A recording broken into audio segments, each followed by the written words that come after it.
Assalamualaikum warahmatullahi wabarakatuh. Bismillahirrahmanirrahim. Alhamdulillahilladzi an'ama alaina bi ni'matil iman wal islam. Asyhadu an la ilaha illallah wahdahu la syarikalah wa asyhadu anna Muhammadan abduhu wa rasuluh. Allahumma salli wa sallim ala nabiyyina Muhammadin wa ala alihi wa ashabihi ajma'in. Faqala an-nabi sallallahu alaihi wa alihi wa sallam an Aisyata radhiyallahu anha, la nikaha illa biwali wa syahidai adl. Rawahu Daraqutni wa hadha an-nafi yutawajjahu ila as-sihah. Hadis riwayat Ad-Daraqutni. Bapak, saudara sekalian yang tentunya semoga senantiasa dirahmati oleh Allah Subhanahu wa taala. Pertama, kita pantas untuk selalu mengucapkan satu kalimat alhamdulillah. Yang kalimat ini sebagai wujud, sebagai sebuah tanda bersyukurnya kita kepada Allah. Bukan hanya pada ketika hajat kita yang dikabulkan, bukan hanya pada ketika doa-doa kita yang tersampaikan, bukan hanya pada ketika cita-cita kita yang telah bisa kita capai, bahkan pada persoalan di mana kita tidak pernah meminta tetapi Allah mengasihi lawan kita. Ketika kita bisa bernafas, berhinak, oksigen yang kita hirup, kita nggak pernah minta tapi Allah ngasih. Bahkan ketika kita bangun setelah Allah genggam roh kita di pagi tadi, ya, subuh tadi, itu nikmat. Maka dianjurkan membaca alhamdulillahilladzi ahyana ba'dama amatana wa ilaihin nusra. Segala puji bagi Allah yang telah menghidupkan kami sesudah mematikan. Karena ketika kita tidur itu separuhnya mati. An-naum nisful maut. Tidur itu separuh daripada mati. Bangun kita itu nikmat. Maka kita pantas mengucapkan alhamdulillahilladzi ahyana ba'dama amatana wa ilaihin nusur, dan kepadanya kita akan kembali, nanti akan dibangkitkan oleh Allah Subhanahu wa taala. Kemudian dilanjutkan dengan melaksanakan sholat. Dan tidak ada nikmat yang lebih indah, lebih besar kecuali ketika kita menjalankan perintah Allah. Ini yang saya suka menggunakan mukaddimah tadi, alhamdulillahilladzi an'ama alaina bi ni'matil iman wal islam. Segala puji bagi Allah yang telah memberikan kepada kita nikmat iman dan Islam ini, yang dengan dorongan iman ini kita bisa sholat berjamaah, Bapak. Ya. Kalau bukan karena dorongan iman, gak mungkin. Iman itu yang membuat kita mau melangkahkan batis, melangkahkan kaki kita, kemudian mengambil wudhu, sholat berjamaah. Iman yang telah Allah berikan kepada kita ini. Dan yang kedua, Islam. Hadhihi ni'amillahi azza wa jalla hadhil ummah. Inilah nikmat Allah azza wa jalla, Allah hadiahkan kepada umat ini, yaitu nikmat Islam. Maka kita kemudian bisa beribadah. Selesai kita sholat, kita dianjurkan membaca subhanallah dan alhamdulillah lagi. Subhanallah 33, Alhamdulillah 33, Allah Akbar 33. Ini luar biasa Bapak Ibu. Kalau kita coba resapkan kalimat-kalimat zikir ini pelan-pelan, jangan hanya terhenti pada lisan. Zikir ini hendaknya meresap ke dalam jiwa kita, ke dalam kalbu kita, bahkan menyatu dengan nafas hidup kita. Ketika kita membaca Subhanallah, Maha Suci Allah, apa maknanya? Kita mensucikan Allah, Maha Suci Allah dari segala macam prasangka-prasangka kita. Karena kita ini begitu banyak sangka dengan Tuhan. Coba lihat sangka kita lawan Tuhan. Kadang menganggap Tuhan kadang adil, kadang ketiga tersambat. Nah ini nggak boleh. Kita tidak boleh menyambat siapapun. Ini yang membuat rusaknya kita tuh bila merasa diri itu tertindas, terzalimi, lalu menyalahkan orang lain. Itu nggak boleh. Ini kasus yang lagi ramai ini Pak. Penghinaan Kalimantan. Ini lagi ramai. Jadi kadang ada nang tepanasi, ya kan? Ya wajar lah kita nggak bisa menyalahkan juga nang tepanasi. Tapi ada juga yang mencoba menenangkan. Ini yang terbaik, mencoba menenangkan. Tetapi yang ketiga, yang terbaik adalah tetap mencari celah untuk bisa menjadi mencari jalan terbaik. Jadikan pelajaran bahwa kita tidak boleh menghina siapapun. Bukan karena saya orang Kalimantan, bukan karena saya asli Kalimantan, istri saya Kalimantan. Tetapi persoalannya adalah tidak boleh menghina, menyambat apapun. Bahkan dalam agama pun nggak boleh menghina agama orang lain. Apalagi suku, bangsa, ras, kan nggak boleh dihina.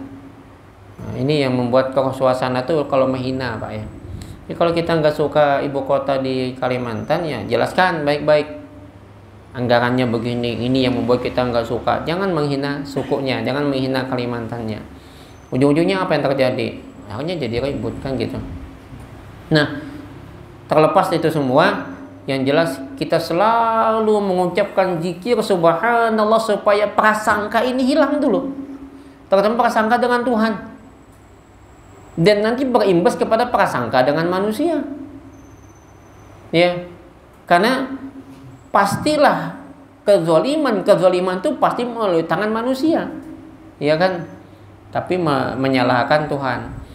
Nah kemudian setelah kita bersihkan Subhanallah, Maha Suci Allah dari segala macam buruk sangka kita, lalu setelah bersih hati kita dari sangka-sangka tadi, kemudian kita memuji pujian yang tulus ikhlas, bukan karena ada maunya, bukan karena pengen ini pengen itu, tidak, tapi tulus. Maka dia ucapkan Alhamdulillah sebagai wujud syukurnya, terima kasih kita kepada Allah yang telah banyak mengasih nikmat. Maka orang yang syukurnya tidak berhenti di lisan, karena asyukru lillah bi annahu zuhuri athar ni'matillahi ala lisani abdi sana'an wa i'tirafan. Salah satu di antara wujud syukur, wujud perasaan bersyukur, perasaan bahagia, perasaan senangnya seorang hamba itu nampak bekas-bekasnya itu di lisan. Apa? Pujian dan pengakuan. Di mana letaknya? Pada kalimat Alhamdulillah. Alhamdulillah, Allah memberikan aku nikmat, dikasihkan aku pekerjaan. Alhamdulillah. Alhamdulillah, Allah memberikan aku keluarga yang lengkap. Alhamdulillah, aku berisi anak-anak yang lucu dan soleh serta solehah. Alhamdulillah, masih ada orang tua yang membimbing aku. Terus kita perasaan bahagia, senang akan nikmat, maka ucapkan Alhamdulillah, Alhamdulillah, Alhamdulillah. Itu lisan. Jadi nampak kata para ulama, asyukru lillah, rasa syukur kepada Allah itu nampak di lisan hamba dengan pujian pengakuan. Tidak terhenti hanya lisan, Pak. Masuk wa ala qalbi, di dalam hati. Suhu, dan dia saksikan. Memang dia betul-betul menyaksikan betapa banyak nikmat Allah itu. Cuman kadang-kadang mata ini tertutup. Tertutup oleh apa? Oleh dunia. Tertutup oleh apa? Tertutup oleh pandangan-pandangan yang selalu melihat ke atas. Itu nyamannya di atas sana, nyamannya pejabat, nyamannya ini. Nah, ini yang mulai rusak, Pak. Ya. Ini yang kacau itu kalau kita melihat ke atas. Melihat selalu orang yang di atas kita. Coba kalau kita lihat ke bawah. Selalu kita ucap untung. Luka misalnya lah, tak hantuk batu luka, untung juga masih banyak nang baik. Kan orang baik gitu, kalau luka kita nih masih banyak nang baik, untung. Selalu kita ucapkan untung. Terserempet misalnya, alhamdulillah untung juga terserempet saja. Tumpang orang mati di mana semalam Balikpapan itu di mana? Rampak. Itu coba lihat. Pokoknya setiap kali kita merasakan apapun yang kita merasa kada nyaman, selalu ucapkan untung. Kada ada habis-habisnya, Pak, ya, menyambut orang ada habis-habisnya.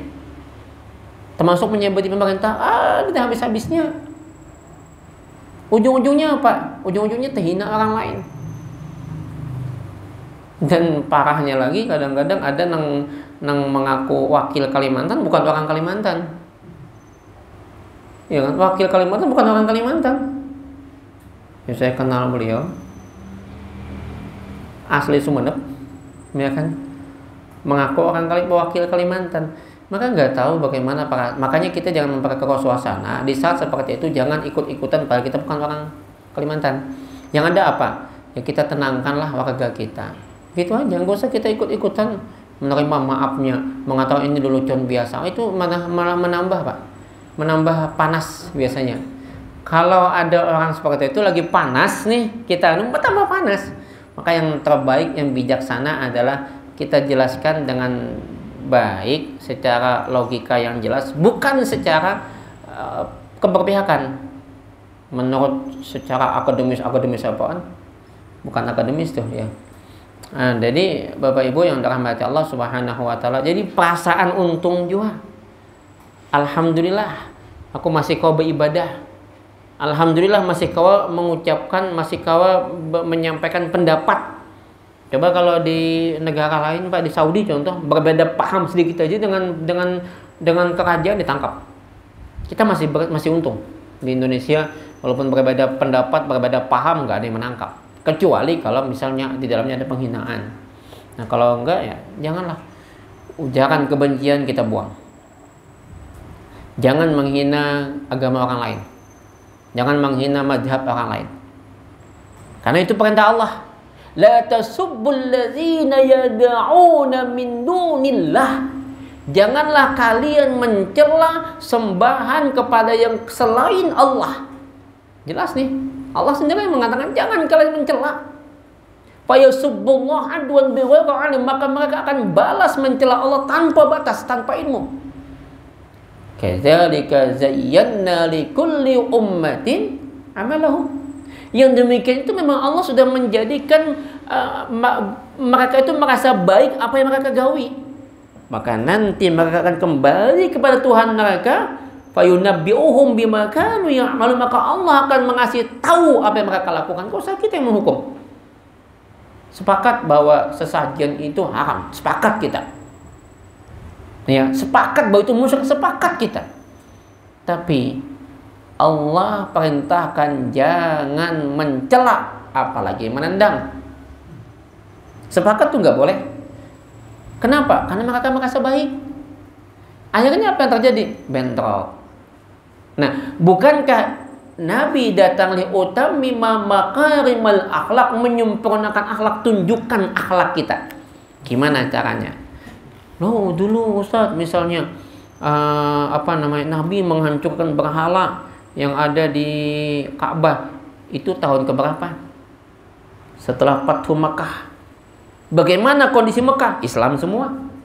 Maka kalau udah semua Islam, ngapain ada berhala? Hancurkan aja. Itu para sahabat berangkat ke Mesir, berangkat ke Yaman, banyak berhala, nggak menghancurkan mereka. Kenapa? Dakwahnya dengan akhlak dulu. Sampai kemudian mereka tertarik, baru dihancurkan. Nggak langsung. Nabi Ibrahim bagaimana? Nabi Ibrahim itu lihat kondisinya. Beliau menggunakan istilahnya metode atau sarana itu untuk berdebat, ya, dan menunjukkan kelemahan patung itu. Dan ingat, beliau anak dari istilahnya tokoh. Tokohnya siapa? Bapaknya. Menteri agamanya maka itu bapaknya. Maka ingin berdebat sama bapaknya. Nah itu nggak bisa kita jadikan, dan itu adalah nabi. Nah kita nggak bisa seperti itu. Jadi kita hanya bisa menyampaikan. Nanti yang menghakimi sejati Tuhan.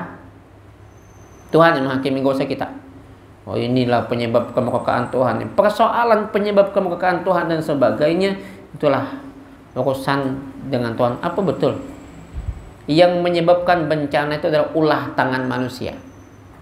Saya lupa ayatnya. Ya. Biaidihim, dengan tangan-tangan mereka. Nah jadi kita sepakat itu haram, tapi tidak sepakat saya untuk menendang. Mencaci aja nggak boleh, apalagi menendang.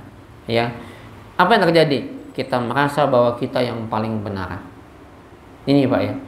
Padahal sebetulnya ujung-ujungnya nih Pak. Orang yang merasa benar itu biasanya suka menyalahkan orang lain. Nah, jadi alhamdulillah. Terus kita rasakan di hati suhu dan mahabbah. Nah, kemudian Bapak Ibu, setelah kita merasakan nikmat yang banyak, syukur, kebahagiaan muncul, maka janji Allah, la in syakartum la azidannakum, maka sungguh jikalaulah mereka itu bersyukur maka kami tambah nikmat, kata Allah, kami tambah nikmat. Kalau kita merasa bahagia, merasa senang, merasa bersyukur dengan nikmat yang banyak, Allah tambah. Allah akan berikan jalan kalau ada masalah. May yattaqillaha yaj'al lahu makhraja, Allah kasih jalan. Asal tadi syaratnya kita selalu menambah rasa syukur dengan Allah. Allah kasih jalan. Bangsa kita adalah bangsa terbaik. Ya. Dalam persoalan, coba lihat keberagamaannya paling bagus, paling dipuji. Banyak mazhab, banyak kelompok, banyak golongan dulu itu saling berdampingan. Tidak saling mencela. Nah kalau sekarang saya lihat di YouTube, aduh sedih Pak. Di YouTube itu melihat di ini sambat menyambati, salah menyalahkan. Itulah persoalan kita. Nah setelah kita alhamdulillah, lalu kemudian kita puji Allah. Allahu Akbar. Allahu Akbar, Allah Akbar. Akbar itu isim tafdil, yang paling, yang lebih, yang maha. Artinya apa? Jabatan, harta, pangkat, semua kecil. Jadi jangan menyebut sosok ini aja yang kecil, semua kecil. Yang besar itu cuma Allah. Kalau kemarin tuh ramai sampai Danjen Kopassus itu ngomong ya, yang ketika si ES itu, ya kadang-kadang saya agak ini juga, ngomongnya menghina sosok pemimpin lah. Pemimpin itu jangan dihina. Pemimpin itu dinasehatin kalau memang salah. Jangan dihina. Tidak layak kita menghina pemimpin. Walaupun kita beda paham, beda pendapat, tapi nggak pas kita menghina siapapun, apalagi kalau pemimpin. Maka yang paling tepat, toh Nabi Musa, Nabi Harun saja diperintahkan Allah, idhaba ila Fir'aun, datangin kalian berdua kepada Fir'aun, fa innahu tagha, dia telah berbuat melampaui batas, dia telah melampaui batas. Tapi ujungnya apa? Ucapkan perkataan yang layyina, lembut, yang lembut.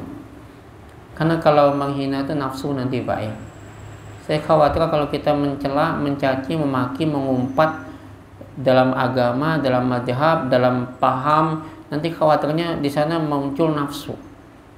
Ujung-ujungnya merasa kita yang paling benar. Ini yang saya khawatir. Nah kemudian Bapak Ibu yang dirahmati Allah, maka yang besar itu cuma Allah. Ditutup dengan kalimat yang tauhid.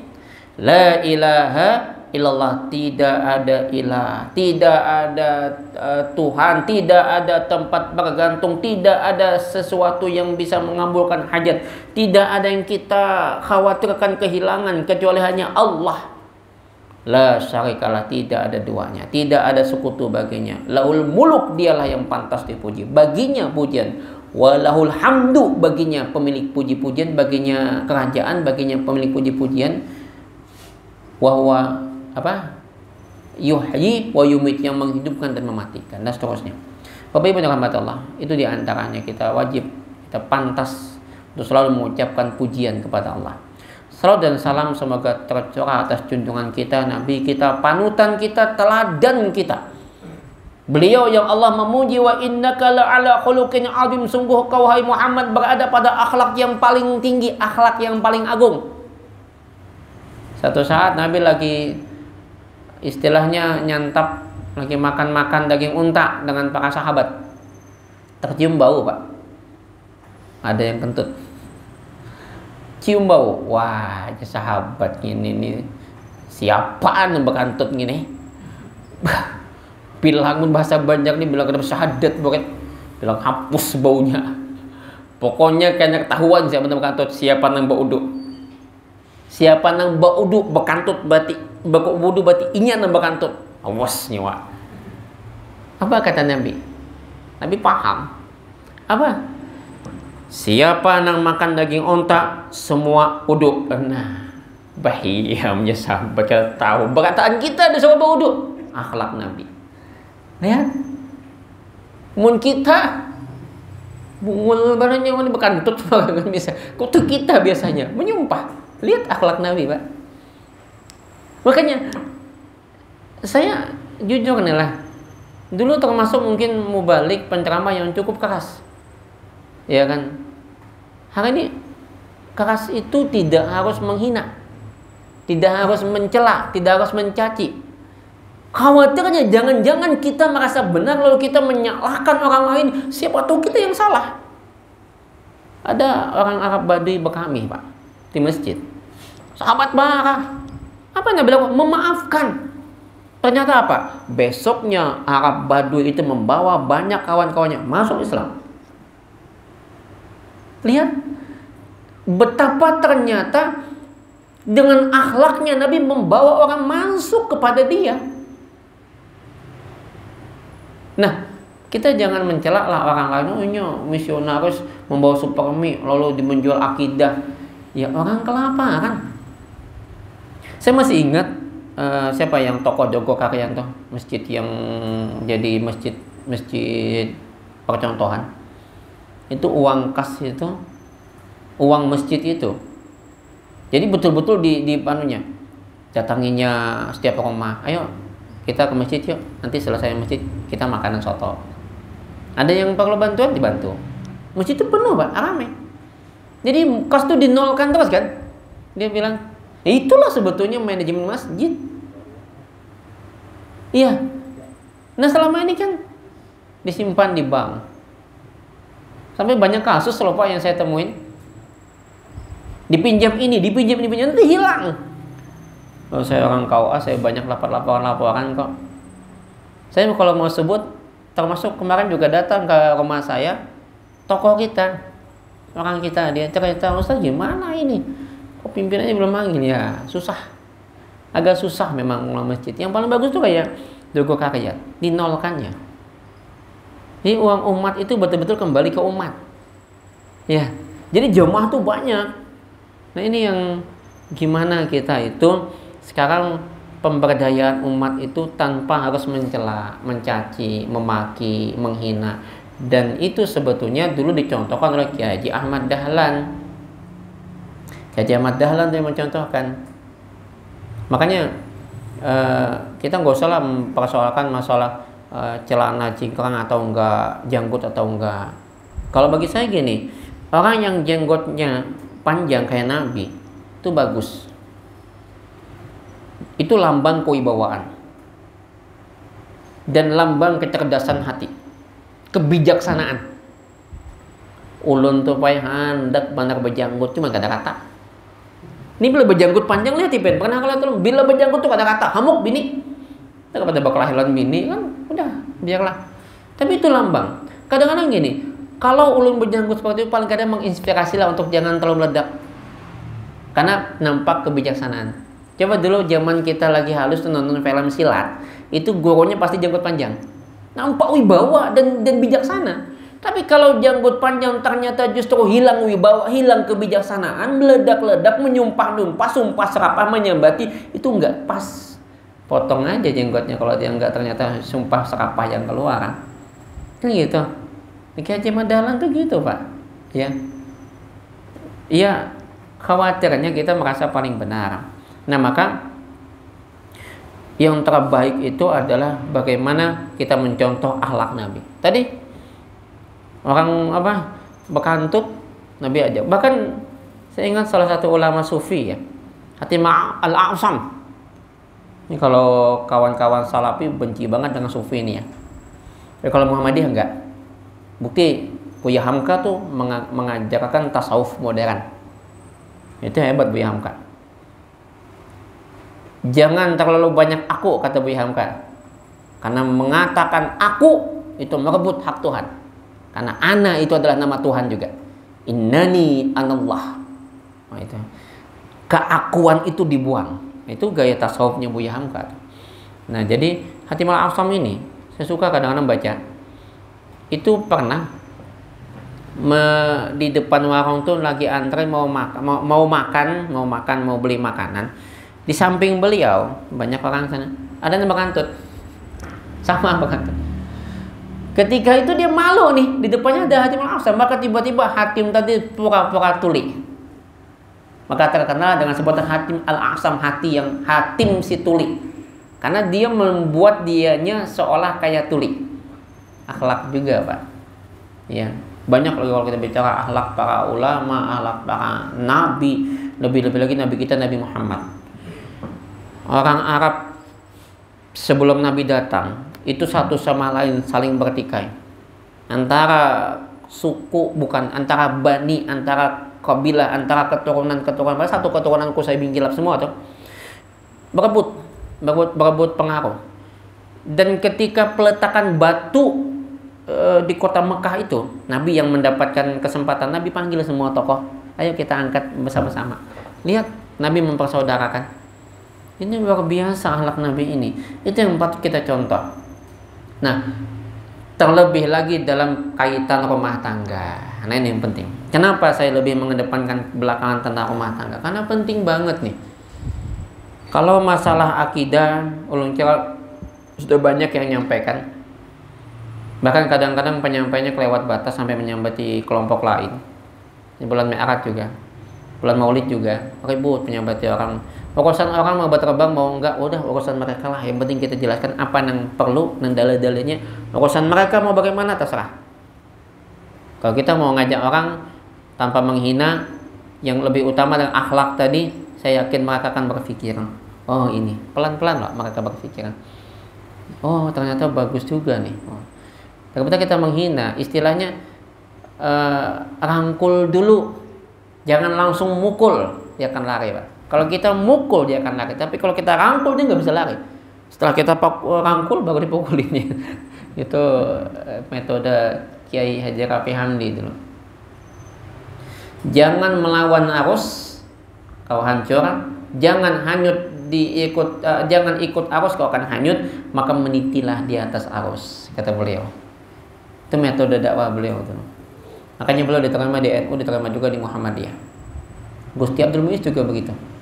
Jangan melawan arus, jangan mengikuti arus, tapi menitilah di atas arus. Cuma kayak apa kadang ngikutin arus, begawi aja kada. Itu makanya seorang dai jangan menjadikan dakwahnya sebagai ma'isyah, sebagai ladang pencaharian. Dia harus bekerja. Supaya jangan kalau misalkan nanti diampi nggak apa-apa. Jangan ikut orang banyak. Tuh juga kada sesuai dengan nggak apa-apa. Kenapa? Dia punya ma'isyah, dia punya pencaharian sorangan. Tapi kalau kita nggak punya ma'isyah, maka agama pun nanti akan kita jual. Walaupun berbeda dengan apa yang kita pahami selama ini. Nah, maka itulah kemudian saya lebih senang persoalan ini. Kenapa? Pertama, nikah dan secara positifnya dulu, Pak.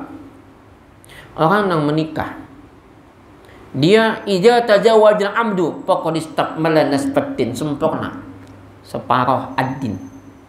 Ad-din.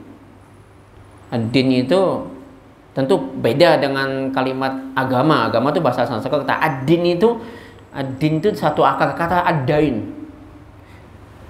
Kalau ad-dain kan hutang, tapi ad-din itu lebih kepada hubungan baik dengan Allah maupun dengan sesama makhluk.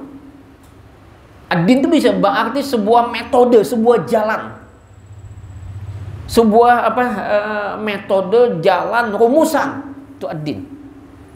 Jadi Islam sebagai sebuah ad-din adalah sebuah kepasrahan total, sebuah sikap hidup. Itu ad-din. Jadi orang yang Islam ketika melihat ada ini di jalan sampah, ada duri di jalan, dia ambil, itu ad-din. Sikap hidup bersih, itu ad-din. Jadi kalau dia mengaku dinul Islam tapi ternyata dia tidak bersih, bukan orang yang menjadikan Islam sebagai ad-din, sebagai jalan hidupnya. Kemudian ada punya mobil di muka rumah, maka di gang dia andok di depan rumah. Makanya ada orang nanya, Ustaz, ulun hendak punya mobil nih, apa yang perlu? Bikin dulu garasi baru punya mobil, karena mengganggu orang lain. Kan gitu. Orang yang menjadikan Islam sebagai dinul, sebagai ad-din baginya, dia nggak akan mengganggu orang lain. Nah, selama ini kita menuhankan agama, ya, bukan menuhankan Allah. Gini, merasa kita paling benar ibadahnya, merasa kita paling bagus agamanya, itu menuhankan ibadah dan agama. Coba kita lihat, selama ini kita menuhankan siapa sih? Allah apa ibadah kita? Faman kana yarju liqa'a rabbih, maka barang siapa faman kana yarju, mengharapkan berjumpa liqa'a rabbih, dengan Tuhannya, falyamal amalan sholih, maka lakukan satu amalan perbuatan yang soleh, wala yusyrik bi ibadati rabbi ahada, tapi jangan kau sekutukan dengan ibadah. Jangan kau jadikan ibadahmu itu sebagai sekutu bagi Tuhan. Nah, ini yang kadang-kadang terjadi. Dan ini kadang tanpa kita sadarin, Mbak, ya,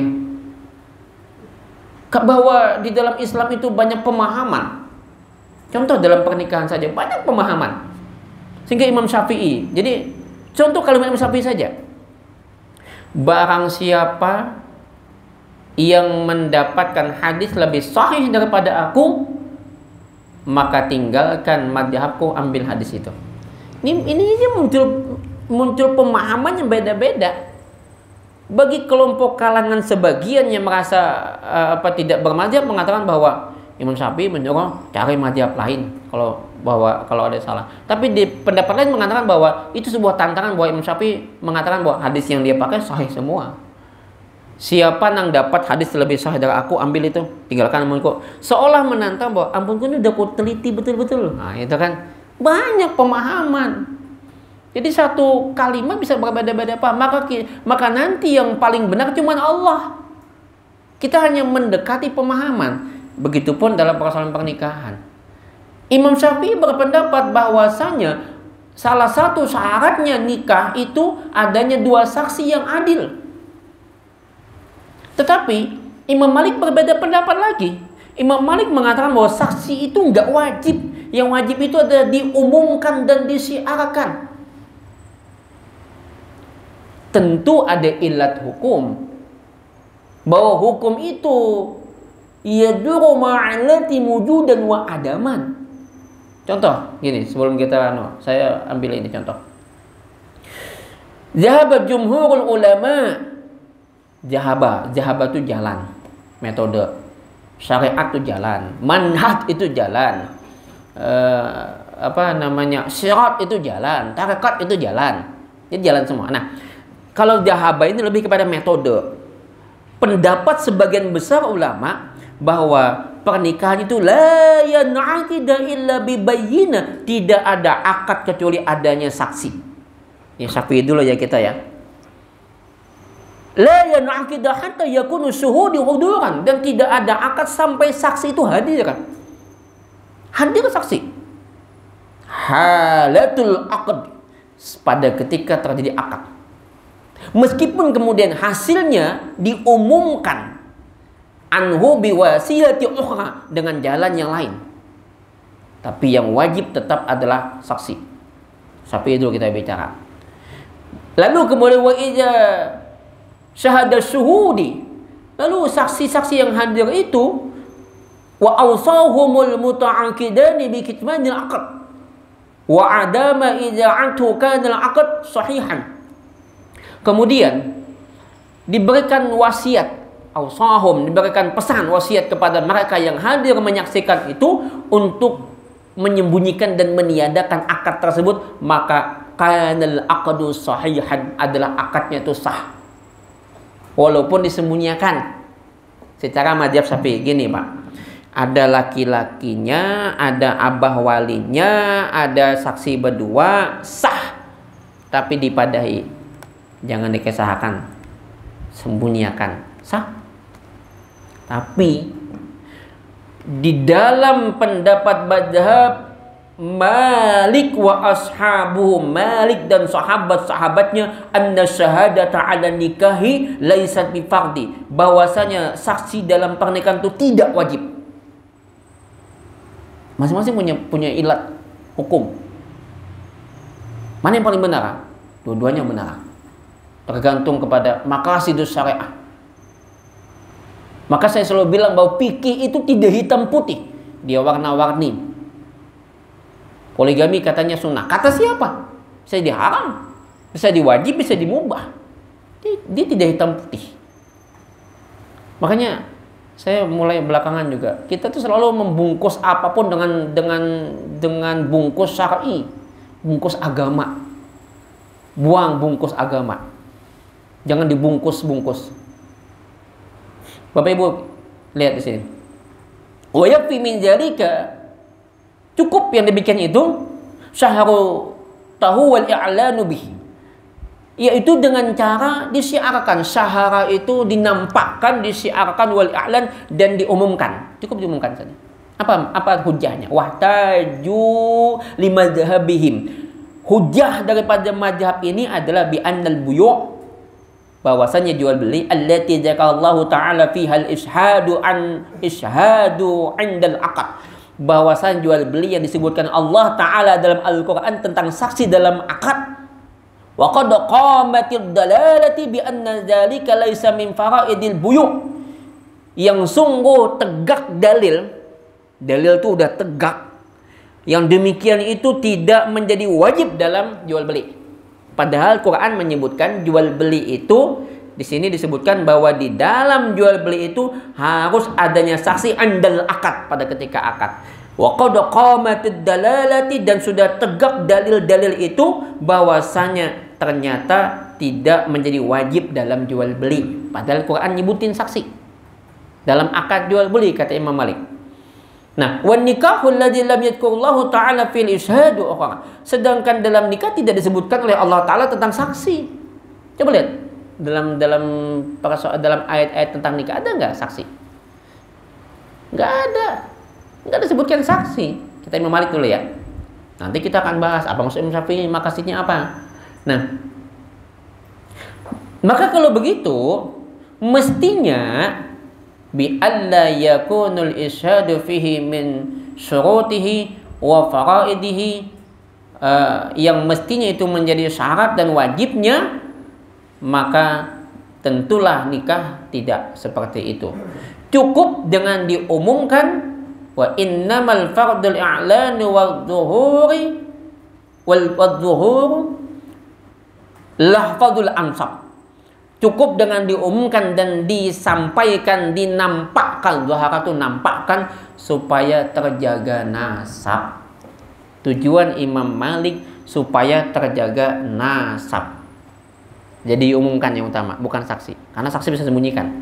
Pak, kasus yang sudah viral belakangan, Macica Muhtar dengan Mordiono, itu nikah bawa batis kalau? Bawa tangan lah, bawa tangan. Diakui nggak anaknya? Nggak diakuin. Nasab nggak terpelihara, Pak. Itu yang dikhawatirkan Imam Malik. Ada nggak? Ada. Banyak. Di WA saya ini banyak, Pak. Nang nikah bawa tangan, bawa batis, bawa meja, bawa macam-macam, disembunyikan. Karena bini kedua, ketiga, keempat dan seterusnya. Udah ramai nih. Ustaz, ulun bini ke sekian ini kedua, dia mengakunya kedua. Dia cerita panjang. Kalau pengen baca nih silakan, panjang banget. Ujungnya saya tebak. Inikah orangnya? Kok pengen tahu Ustaz? Ya iyalah, penghulu. Banyak yang lapor ke saya. Di mana-mana mahambur. Ulun pernah dibawanya Ustaz. Pokoknya ulun ditanya cuma siang aja. Malam kada. Ulun dibawa ke pengajian sidin masjid. Jarak 100 meter ulun turun masjid. Sidin tulak sorangan. Kenapa? Takut ketahuan jamaah. Ada. Gimana ini? Nah, tujuan Imam Malik adalah supaya terjaga nasab. Nah, bagaimana Imam Syafi'i? Imam Syafi'i juga benar. Kalau Imam Syafi'i Malik untuk menjaga nasab, Imam Syafi'i apa? Bagus, lebih lagi. Coba Imam Syafi'i, Pak. Apa sih tujuan Syafi'i ada saksi itu? Bahkan diutamakan kalau bisa jangan 2 aja, banyakin. Kenapa? Saksi itu bukan sekedar hanya menyaksikan saja, tetapi sekaligus pada ketika ijab kabul itu mendoakan. Nah, terjadi apa? Saya terima nikahnya Acil Aluh binti Paman Ahmad dengan mahar sekian tunai sah. Oh, bampikan. Enggak ada yang doa di sana. Padahal tujuan Imam Syafi'i itu bagus, Pak. Kenapa? Tadi nikah. Satu, jalan disempurnakannya iman kita, ibadah kita. Yang kedua, jalan ke surga. Bahkan bukan cuman kita aja, lawan bini kita aja, bahkan abah, mama, nini, kai, datu sampai ke bawah akan disambut oleh surga Adan, jannatu Adan yadkhulunaha wa man salaha min abaihim wa azwajihim wa dzurriyyatihim. Masuk berataan karena hanya orang-orang baik semua, satu keluarga penuh, satu rumah tangga. Kai, abah, nini, datu sampai ke atas, kemudian ke bawah, cucu-cucu 4 juga. Dan kemudian malaikat masuk pada tiap-tiap pintu mereka dan mengatakan salamun alaikum bima sabartum. Selamat sekalian di mana kalian sabar dalamnya, karena rumah tangga tuh nggak bisa tanpa kesabaran. Fa ni'ma uqbah, dari tempat terbaik untuk kalian. Dan bukan hanya itu saja. Jalan terutama bagi bebinian nih, kalau itu jalan ke surga paling nyaman dengan nikah. Ya. Kalau kita baca hadis ya. Nih, contoh. Hadis tentang masuk surga ini. Nah, ini, Pak. Tentang sebuah rumah tangga. Ada hadis. Ala ukhbarukum birijalikum fil jannah. Maukah kalian ku beritahukan tentang laki-laki dalam surga? An-nabi fil jannah, pertama para nabi. Wasiddiq fil jannah, para siddiq. Wasyahid fil jannah, para syahid. Orang yang mati syahid. Tapi betul-betul dia mati syahid. Bukan mati sakit. Kayak mati sakit, bom bunuh diri, ISIS. Ini berawal dari perasaan paling benar itu biasanya, Pak. Ya, ISIS ya apalah macam-macam. Ini sesat ini. Nah, karena Isa sampai, kita belum sampai ke sini, ke bawah bagaimana jalan ke surga. Yang jelas gini, insya Allah nanti akan kita lanjutkan karena Isa sampai. Kita akan bahas pada bab tentang syarat sahnya nikah. Ada banyak, salah satunya adalah saksi. Dan saya lebih berpegang kepada mazhab Syafi'i. Pegangan saya, pegangan kita hari ini adalah mazhab Syafi'i. Dan itu menurut saya terbaik. Yang lain baik. Tapi yang terbaik hari ini kalau ngikutin apa yang diinginkan oleh Syafi'i, maka dia terbaik. Terjagalah kita. Bahkan rumah tangga juga terjaga. Karena tujuan daripada saksi itu mendoakan supaya setan yang gentayangan, karena jumlah setan waktu orang ijab kabul itu jumlahnya banyak. Summaya ba'atsu saraya, ribuan, sepasukan bala tentara setan. Maka tujuannya itu bagus. Maka nanti akan kita bahas. Barangkali ini kita tutup dengan doa kafaratul majlis. Subhanakallahumma wa bihamdika asyhadu an la ilaha illa anta astaghfiruka wa atubu ilaik. Hasbunallahu wa ni'mal wakil. Assalamualaikum warahmatullahi wabarakatuh.